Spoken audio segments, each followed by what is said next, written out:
స్థానిక ఎన్నికలకు సిద్ధం కావాలి అని వైసీపీ చీఫ్ జగన్ తాడేపల్లిలో జరిగిన రాజమండ్రి రూరల్ నేతల సమావేశంలో పిలుపునిచ్చారు.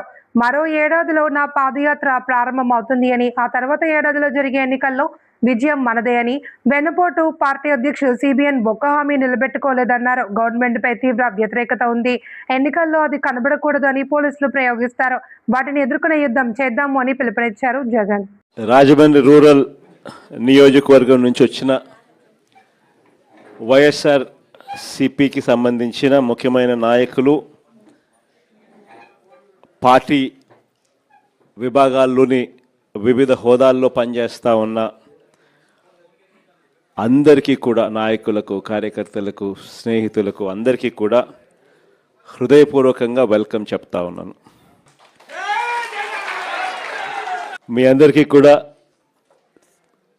కనిపిస్తూ ఉన్న విషయమే, ఎన్నికలు జరిగి చూస్తూ ఉండగానే 3వ సంవత్సరంలోకి కూడా ఎంటర్ అయిపోయినాం. ఇక కళ్ళు మూసుకొని కళ్ళు తెరిచేసరికి ఇంకొక సంవత్సరం దాటితే ఆ తర్వాత ఎలాగో నా పాదయాత్ర కూడా స్టార్ట్ అయిపోతుంది.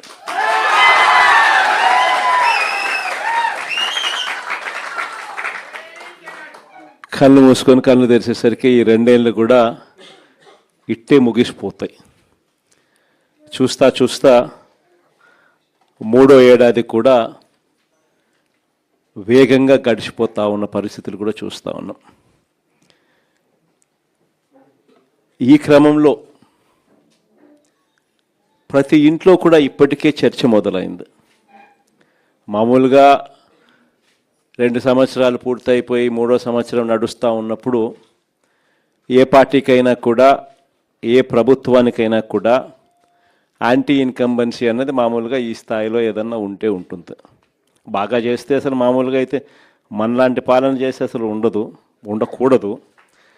కానీ చంద్రబాబు నాయుడు గారు లాంటి పాలన చూసినప్పుడు మాత్రం మామూలుగా అయితే ఈ స్థాయిలో ఎక్కడన్నా ఉండేదాన్ని ఈ స్థాయిలో ఇప్పటికే కనిపిస్తూ ఉంది. ప్రభుత్వం మీద వ్యతిరేకత ప్రతి ఇంట్లో కూడా ఈరోజు చర్చ జరుగుతూ ఉంది. 5 సంవత్సరాల మన పాలనను ఈరోజు కంపేర్ చేస్తూ ఉన్నారు.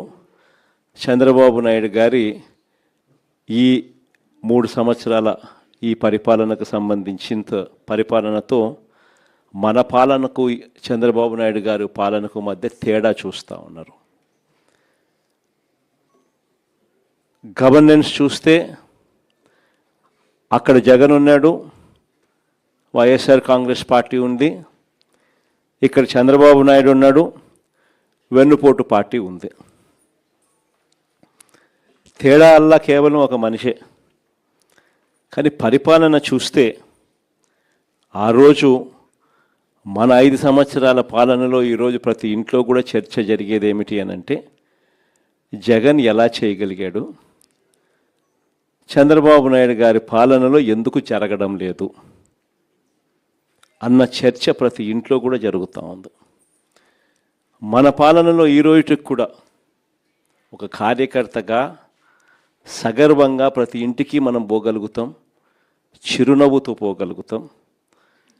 మన ఎన్నికల మేనిఫెస్టో 99% పూర్తి చేసిన ఏకైక పార్టీ ఏదైనా ఎప్పుడైనా ఈ రాష్ట్రంలో ఉంది, దేశంలో కూడా బహుశా ఎక్కడైనా ఉంది అని అంటే అది వైఎస్ఆర్ కాంగ్రెస్ పార్టీ అని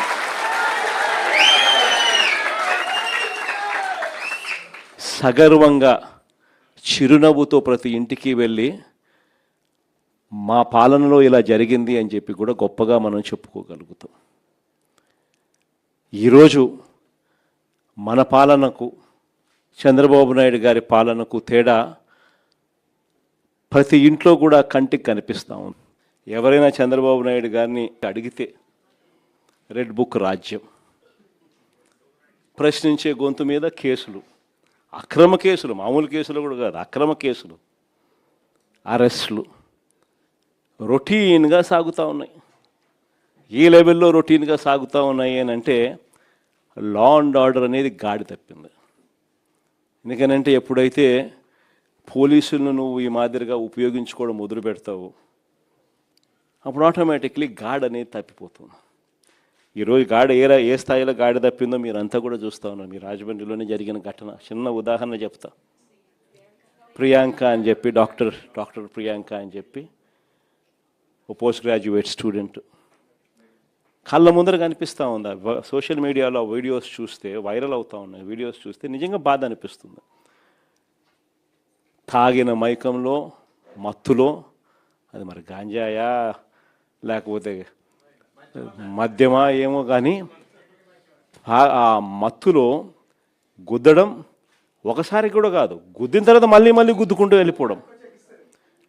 అటువంటి వాళ్ళ మీద చంద్రబాబు నాయుడు గారు గవర్నమెంట్లో ఏం కేసు పెట్టినారు? సరైన సెక్షన్లలో కేసులు కూడా పెట్టే కార్యక్రమం కూడా జరగల. చివరికి ఆ పాప నాన్న